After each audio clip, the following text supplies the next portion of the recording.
किसी ने बड़े कमाल की बात कही है कि इंसान जब गलत काम करने जाता है तो आगे देखता है, पीछे देखता है, लेफ्ट देखता है, राइट देखता है, बस ऊपर देखना भूल जाता है। नमस्ते दोस्तों, मैं हूं आरजे कार्तिक। एक बड़ी छोटी सी कहानी एक महात्मा जी की, जो अपने शिष्य के साथ भ्रमण पर निकले हुए थे। वो एक गांव से दूसरे गांव जाते, एक शहर से दूसरे शहर जाते, यही उनका रूटीन था। भ्रमण पर निकले हुए थे, जहां रुक जाते थे शाम में वहां प्रवचन करते थे, उससे ज्यादा बात नहीं करते थे, उन्हें शांत रहना पसंद था। उनका जो शिष्य था उसको दुनियादारी की बातों में बड़ा इंटरेस्ट था। वो दूसरे की जिंदगी में ताका झांकी करने में यकीन रखता था, लोगों से ज्यादा बात करना उसे पसंद था। महात्मा जी को ये सब पसंद नहीं था। वो ज्यादा किसी के जीवन में ताका झांकी करते नहीं थे, अपना काम से काम रखते थे, अपने रास्ते पर चलते थे।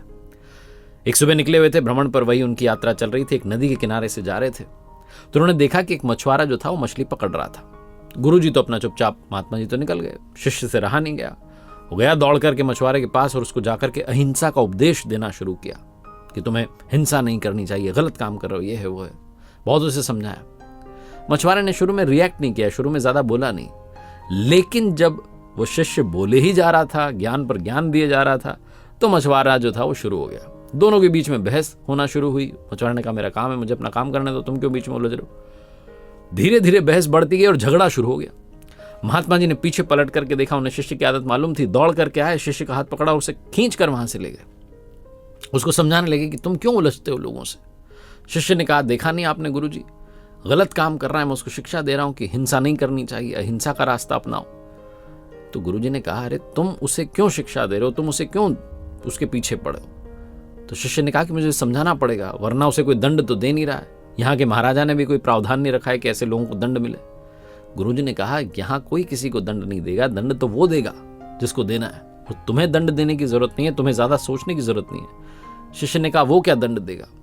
गुरुजी ने कहा बस समय आने पर वो अपना फैसला सुना देता है, हमें इस पचड़े में पड़ने की जरूरत नहीं है, हमें झगड़ा करने की जरूरत नहीं है। शिष्य चुप हो गया। गुरुजी ने समझाई थी बात, ज्यादा बोला नहीं। इस बात को 2 साल बीत गए।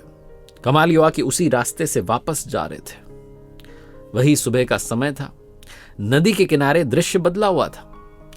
अब वो शिष्य देखता है कि वहां एक सांप जो है अपनी जान बचाने के लिए तड़प रहा है और चींटियां उसे नोच करके खा रही हैं। शिष्य से ये भी देख करके रहा नहीं, और दौड़ के गया सांप को बचाने के लिए। गुरुजी ने फिर से हाथ पकड़ लिया, बोले नहीं, जो हो रहा है होने दो। शिष्य ने कहा गजब करते हो, कोई हिंसा कर रहा है रोक रहा हूं तो मना कर रहे हो, किसी की जान बचा रहा हूं तो मना कर रहे हो। गुरुजी ने कहा मैंने कहा था ना वो अपना फैसला सुनाता है, उसे अपना फैसला सुनाने दो। तुम्हें याद है आज से 2 साल पहले यहीं से तो निकले थे।